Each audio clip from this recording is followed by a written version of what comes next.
আজকের টপিক হচ্ছে বিয়ে না কেরিয়ার। দুটোই কিন্তু আমাদের জীবনে খুব ইম্পর্টেন্ট। কেরিয়ার হচ্ছে ইন্ডিপেন্ডেন্ট করে, ফাইন্যান্সিয়ালি ফ্রি বানায় আমাদেরকে। আর বিয়ে হচ্ছে আমরা একজন মনের মানুষ পাই, ভরসা করার একজন সঙ্গী পাই। তো আমরা কোনটা চুজ করব? কারোর জীবনে দুটোই আসে, আবার কেউ একটা চুজ করে। তো মানুষের বিরিয়াল মানুষ হিসাবে এটা আসে আর কি। আবার বেশিরভাগ ক্ষেত্রেই দেখা যায় যে মানুষ দুটোকেই বেছে নেয়।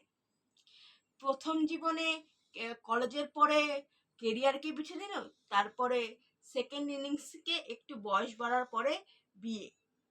তো তো আমার কাছে ইম্পর্টেন্ট হচ্ছে কেরিয়ার।